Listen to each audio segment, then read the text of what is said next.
नमस्कार साथियों, स्वागत है आपका एक और नई सच्ची घटना पर आधारित सच्ची कहानी में। साथियों, कहानी अच्छी लगती है तो वीडियो को लाइक और चैनल को जरूर सब्सक्राइब करिएगा। तो चलिए शुरू करते हैं इस कहानी को। हरियाणा या राजस्थान में किसी के घर बेटी पैदा हो जाती तो उसे गड्ढा खोदकर उसमें दफन कर दिया जाता। मेरे गांव में कोई महिला गर्भवती होती तो सबसे पहले उस महिला का अल्ट्रासाउंड कराया जाता। पता चलता कि पेट में बेटी तो उसका अबॉर्शन करवा दिया जाता। इतना ही नहीं, बेटी के पैदा होने पर उसे इतना कम दूध और खाना पानी दिया जाता कि वह कुछ साल की होते होते ही मर जाती, अपने प्राण त्याग देती। 2012 की बात है। मैं हरियाणा के बीबीपुर पंचायत का सरपंच था। मेरी पत्नी प्रेग्नेंट थी। डिलीवरी के लिए वह हॉस्पिटल में भर्ती थी। जब बच्चे का जन्म हुआ तो नर्स अंदर से बाहर आई। उसके चेहरे पर 12 बज रहे थे। वो मासूम और धीमी सी आवाज में बोली कि बेटी हुई है। मैंने कहा, तो फिर तुम इतनी उदास क्यों हो? अरे यह तो खुशी की बात है। मैंने खुशी खुशी में उसे 2000 रुपये भी दिए। तो इस पर नर्स ने कहा कि बेटी के पैदा होने पर किस बात की खुशी, पैसा नहीं लेते हैं, अगली बार दे दीजिएगा जब बेटा होगा। उसकी बात सुनकर मैं चौंक गया। मेरे गांव का सेक्स रेशियो उस वक्त काफी नीचे था। मैंने बेटी बचाओ को लेकर कैंपेन शुरू किया तो जानलेवा हमला हो गया।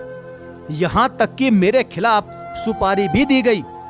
जब इन मुद्दों पर महिलाओं से बातचीत करना शुरू किया तो उनका कहना था कि सिर्फ पुरुष ही बेटे को जन्म से पहले नहीं मारते, कोख में बेटी की कातिल हम महिलाएं भी हैं। सुबह के तकरीबन 10 बज रहे थे। हरियाणा के जींद शहर से करीब 10 किलोमीटर दूर स्थित है बीबीपुर पंचायत। 41 साल के पूर्व सरपंच सुनील जागलान ने अपनी लाल रंग की गाड़ी के पीछे लिखा है, सेल्फी विद डॉटर, यानी बेटी के साथ सेल्फी। ये वही सुनील जागलान है जिनका जिक्र पिछले दिनों प्रधानमंत्री नरेंद्र मोदी ने अपने मन की बात के 100वें एपिसोड में की थी। सुनील के साथ अपनी बातचीत का सिलसिला आगे बढ़ाता हूं। वह बताते हैं कि पीएम 2014 के बाद से मंच और मन की बात के जरिए 2-3 बार मेरे कामों की सराहना कर चुके हैं। 100वें एपिसोड में उन्होंने मुझसे बातचीत की तो लगा बेटी बचाने का संदेश देश के दूसरे हिस्सों तक मेरे माध्यम से पहुंच गया। अच्छी बात यह है कि आज हरियाणा का सेक्स रेशियो 915 से अधिक है, जो पहले 850 से भी बहुत कम था। जब मैं सुनील के गांव की तरफ जा रहा था तो रास्ते में स्कूल जाती हुई लड़कियां, बेधड़क सड़कों पर एक समूह में जाती हुई महिलाएं, पोखर, तालाब, हरे भरे पेड़ पौधों से घिरा हुआ चौपाल और कुछ खाली जमीन पर गोबर के उपले दिखाई दे रहे थे। सुनील कहते हैं कि 2010 में मेरे सरपंच बनने से पहले तक ये महिलाएं अपने घर से बाहर भी नहीं निकल पाती थी। बेटी तो पैदा ही नहीं होती थी, और जो होती भी थी तो उसे चौखट के भीतर ही चूल्हे में झोंक दिया जाता था। घूंघट में उनकी जिंदगी खत्म हो जाती थी। खाली जमीन पर माफियाओं और दबंगों ने कब्जा कर रखा था। इसी बीच मेरी नजर सुनील के घर के दरवाजे पर जा टिकती है। सुनील के दरवाजे के बाहर नंदनी निवास डिजिटल इंडिया विद लाडो का एक बोर्ड लगा हुआ है। सुनील मुस्कुराते हुए कहते हैं कि लड़ाई यहीं इसी गांव से शुरू हुई थी। नंदनी मेरी बड़ी बेटी का नाम है, जिसके पैदा होने पर नर्स भी उदास हो गई थी। आज मेरी 2 बेटियां हैं। घर के अंदर जाने पर सुनील का कमरा अवार्ड से भरा पड़ा है। सैकड़ों अवार्ड रखे हुए दिखाई दे रहे हैं। एक कॉर्नर पर पिता की तस्वीर लगी हुई है। सुनील कहते हैं कि 2017 में पापा की डेथ हो गई थी। वो एक टीचर थे।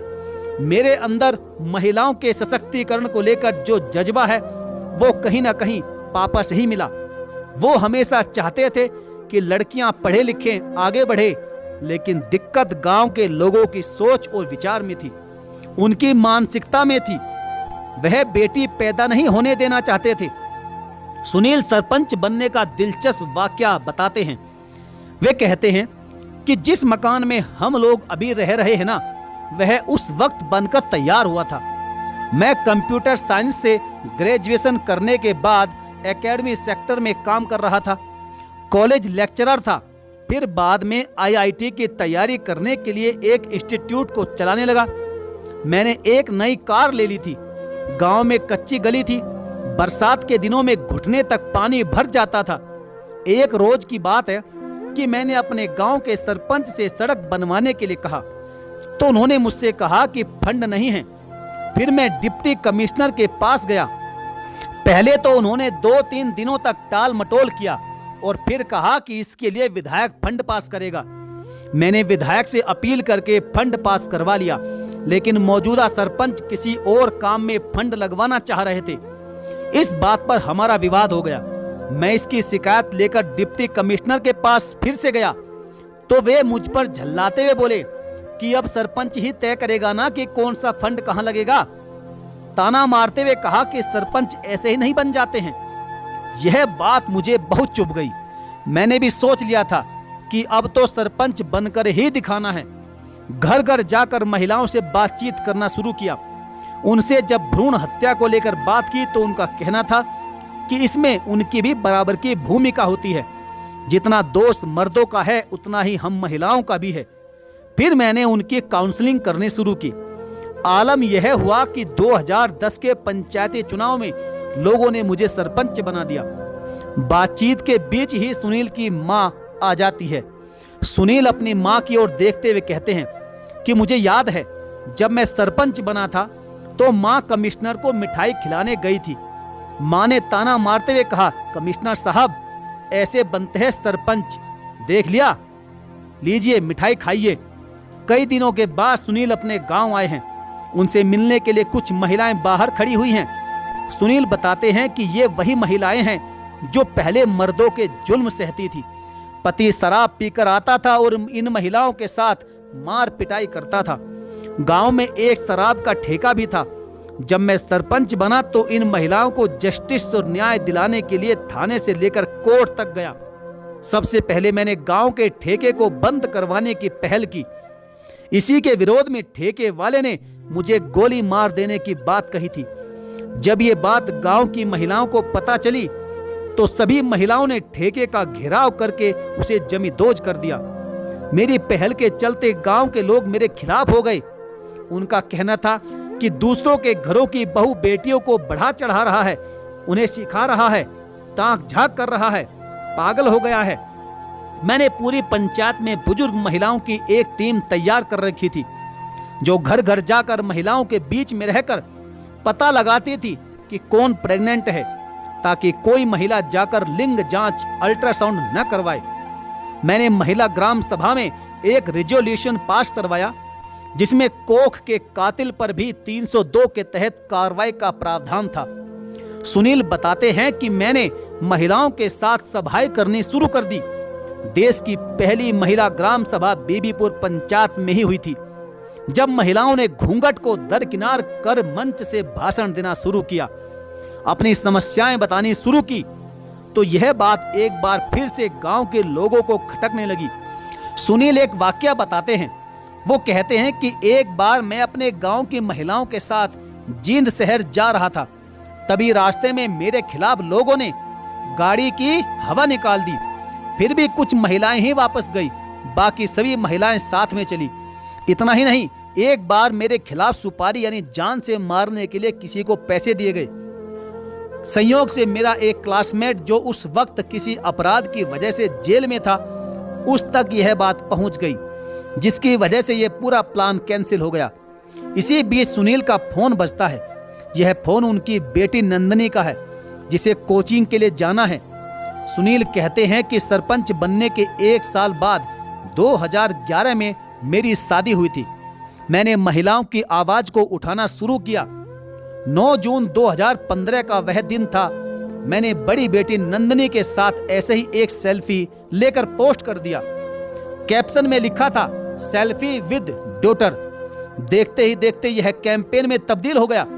और इस मुहिम का सपोर्ट तत्कालीन राष्ट्रपति प्रणब मुखर्जी ने भी किया।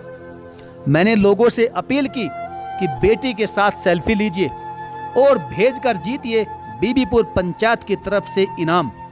मेरा कॉन्सेप्ट था कि जो बेस्ट सेल्फी हो उसे इनाम दिया जाए। इस 9 जून को सेल्फी विद डॉटर के पूरे 9 साल होने जा रहे हैं। लोग अपनी बेटी के साथ सेल्फी लेकर भेज रहे हैं। बीबीपुर देश की पहली डिजिटल पंचायत है जहां पर ईमेल के जरिए सारी चीजों को किया जाता था। आज मेरी अवेयरनेस का परिणाम है कि आज हरियाणा का जेंडर रेशियो 900 से ऊपर जा चुका है। सभी कामों में महिलाएं बढ़ चढ़कर भाग ले रही हैं, सम्मान से अपनी जिंदगी जी रही है। अब सुनील मुझे अपने साथ लेकर गांव के लोगों से मिलवाने चलते हैं। वह कहते हैं कि 2014 में जब लोकसभा चुनाव था तो उस वक्त मैंने बहू दो वोट लो नाम से भी एक कैंपेन चलाया था। इसका लोगों ने फिर से विरोध किया कि यह तो पंचायत का अपमान है, लेकिन इसके पीछे का कॉन्सेप्ट यह था कि जब कोख में बेटियों की हत्या कम होगी तभी तो हर व्यक्ति की शादी होगी। गांव में उस वक्त दर्जनों अनमैरिड लड़के थे जिनकी शादी नहीं हो रही थी। इस वजह से वह दूसरे गांव, दूसरे शहरों से लड़कियां खरीद कर लाते थे। सुनील की गाड़ी में एक बॉक्स रखा हुआ था। यह एक फर्स्ट एड बॉक्स है। इसमें सैनिटरी पैड का पैकेट भी रखा हुआ है।